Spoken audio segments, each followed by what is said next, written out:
नमस्कार, मैं हूं शशि। आइए झारखंड की टॉप 25 प्रमुख खबर जानते हैं।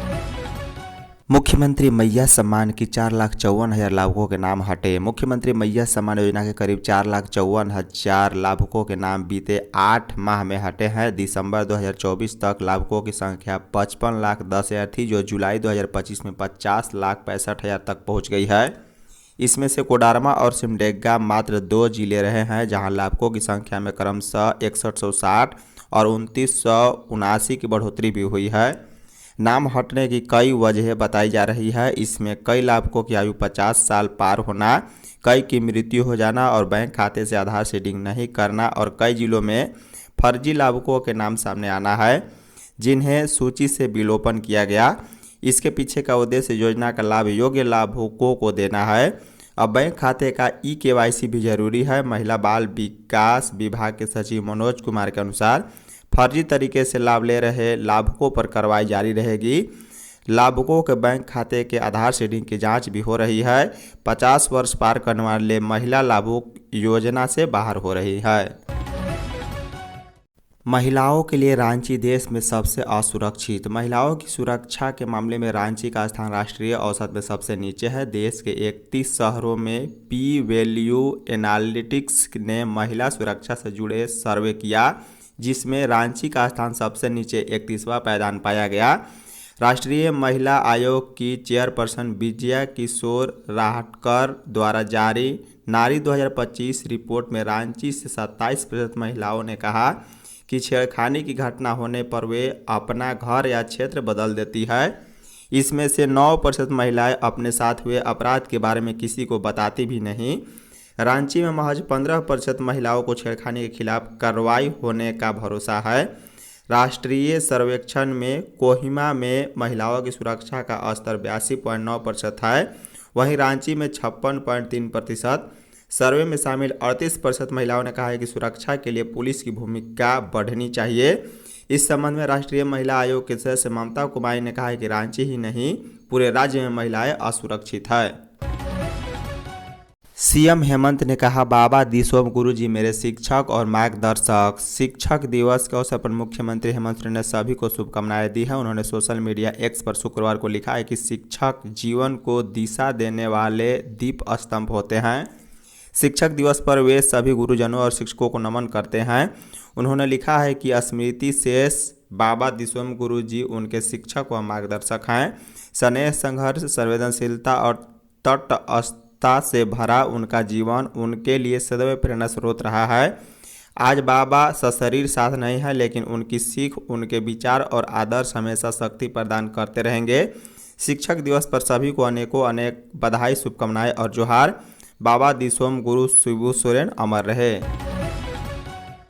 झारखंड मौसम। रांची में साफ रहेगा मौसम। झारखंड में शनिवार और रविवार को हल्के बादल छा सकते हैं। रांची समेत कुछ जिलों में छिटपुट बारिश होने का पूर्वानुमान है। मौसम विभाग के अनुसार सोमवार से बादल छाएंगे। राज्य के कई हिस्सों में बारिश हो सकती है। मौसम विभाग ने अगले 4 दिनों में राज्य में गरज के साथ वज्रपात की भी चेतावनी जारी की है। मौसम विभाग के मुताबिक राज्य के दक्षिणी भाग पर कायम निम्न दबाव का क्षेत्र अब छत्तीसगढ़ की ओर बढ़ चुका है। इसके कमजोर होने से झारखंड के ऊपर छाए बादल हल्के हो चुके हैं। बावजूद इसके राजधानी समेत राज्य के कुछ हिस्सों में कहीं कहीं हल्की बारिश होने का अनुमान है, जबकि 9 से राज्य में बादल गहरे होंगे, जिससे तेज बारिश का पूर्वानुमान है। बता दें, राज्य में पिछले 24 घंटे में मानसून कमजोर रहा है। केवल खुट्टी, पूर्वी सिमू और सिमडेगा में 20 मिलीमीटर से अधिक बारिश हुई है, जबकि राज्य के अन्य हिस्सों में कम बारिश हुई है। राज्य के 128 शिक्षक सम्मानित। शिक्षक दिवस पर झारखंड शिक्षा परियोजना परिषद ने शुक्रवार को राज्य स्तरीय शिक्षक सम्मान समारोह का आयोजन किया। इसमें राष्ट्रीय शिक्षक सम्मान के लिए अनुशासित 2 शिक्षकों के अलावा 128 शिक्षकों को सम्मानित किया गया। राष्ट्रीय शिक्षक सम्मान के लिए अनुशासित शिक्षक रामगढ़ मनुआ के PM श्री उच्च विद्यालय के सहायक शिक्षक सुरेंद्र पासवान गुप्ता और चतरा के उत्क्रमिक +2 उच्च विद्यालय दवारी के सहायक शिक्षक मनोज कुमार चौबे को 25,000 रुपये सम्मानित राशि, शॉल, स्मृति चिन्ह और प्रशस्ति पत्र देकर सम्मानित किया गया। अन्य 128 शिक्षकों को 50 घंटे का अनिवार्य समय की सतत व्यावसायिक विकास कार्यक्रम के लिए मॉड्यूल लेखन, मॉड्यूल का डिजिटल स्वरूप तैयार करने के लिए सम्मानित किया गया है।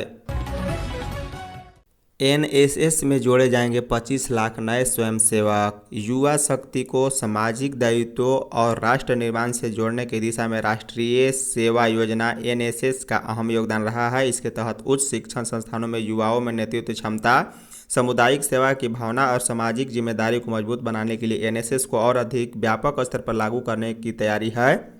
इस कड़ी में शिक्षा मंत्रालय ने देश भर के विश्वविद्यालयों को पत्र लिखकर उन संस्थानों में भी एनएसएस इकाइयों की स्थापना करने को कहा जहां अभी तक यह व्यवस्था उपलब्ध नहीं है।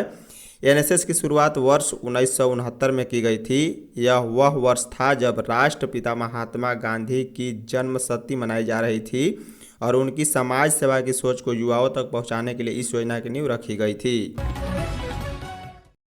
वित्त रहित शिक्षकों का महाधरना। शिक्षक दिवस पर राज्य भर से आए वित्त रहित शिक्षकों ने शुक्रवार को राजभवन के समक्ष महाधरना दिया। वित्त रहित शिक्षा संयुक्त संघर्ष मोर्चा के द्वारा 75% अनुदान राशि की वृद्धि से संबंधित प्रस्ताव मंत्रिपरिषद में रखने और कार्मिक विभाग के दिनांक 17 मार्च 2025 के पत्र के आलोक में राज्यकर्मी का दर्जा देने की मांग को लेकर महाधरना का आयोजन किया गया था। महाधरना पर शिक्षकों ने कहा है कि सरकार वित्त विभाग और विधि विभाग की सहमति के बाद भी प्रस्ताव को कैबिनेट में नहीं रख रही है। इससे शिक्षकों में रोष है, जबकि वित्त विभाग ने 56 करोड़ राशि भी स्वीकृति कर दी है। बता दें, महाधरना को हरिहर प्रसाद कुशवाहा और रघुनाथ सिंह भी थे। वहीं धरना के बाद 7 सदस्यीय प्रतिनिधिमंडल ने राज्यपाल को मांगों से संबंधित ज्ञापन भी सौंपा है।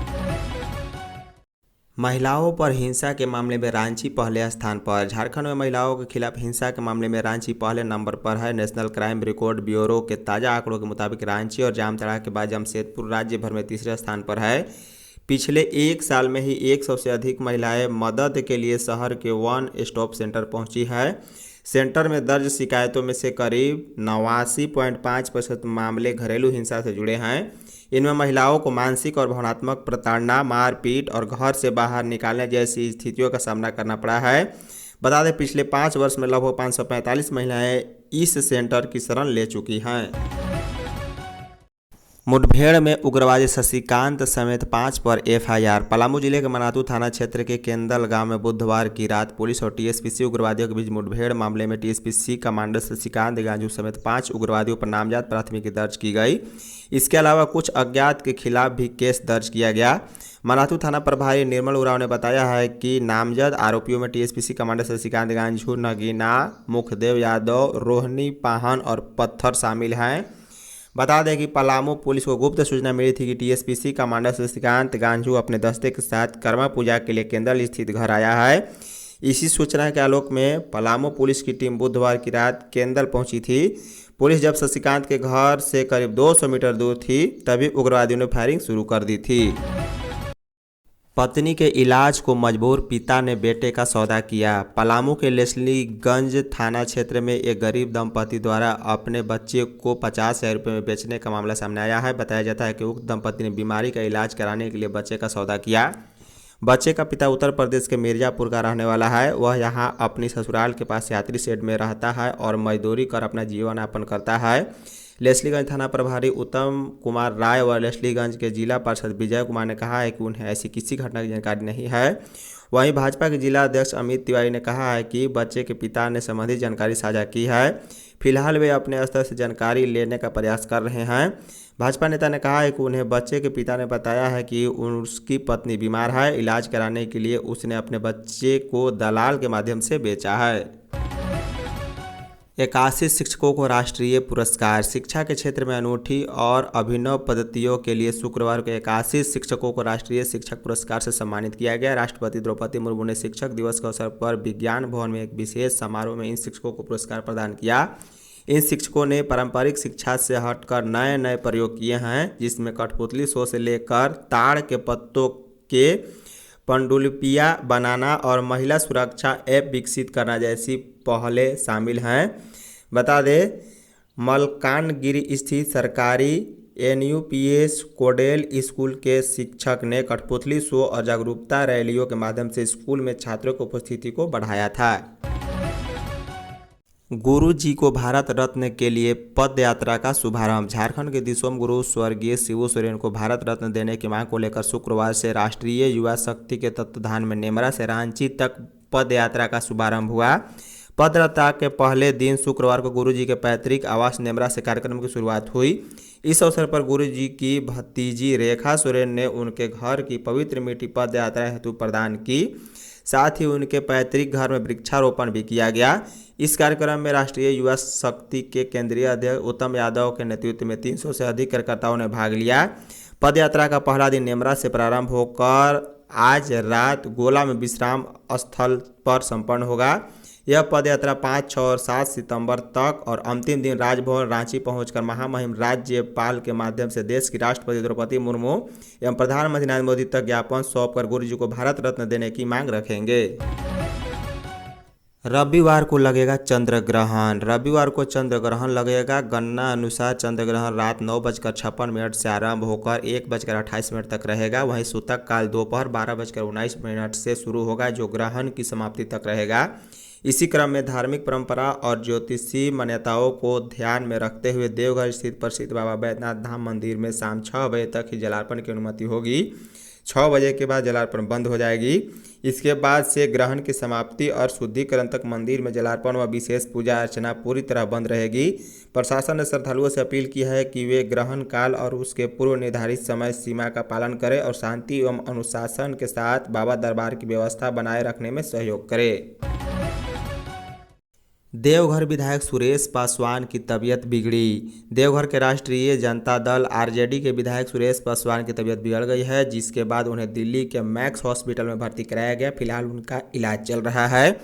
विधायक की बीते कुछ दिनों से तबीयत खराब थी। विधायक सुरेश पासवान के निजी सचिव प्रमोद यादव ने बताया है कि पिछले कुछ दिनों से विधायक सुरेश पासवान को कमजोरी महसूस हो रही थी।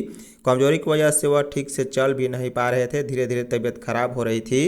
देवघर से दिल्ली आने के बाद मंगलवार को सर गंगाराम अस्पताल में उनका फुल बॉडी चेकअप किया गया, जिसमें 300 से अधिक ब्लड शुगर के साथ साथ किडनी और लीवर में इन्फेक्शन पाया गया। प्रमोद ने बताया है कि डॉक्टर की सलाह पर उन्हें मैक्स हॉस्पिटल दिल्ली में भर्ती कराया गया है। धन्यवाद।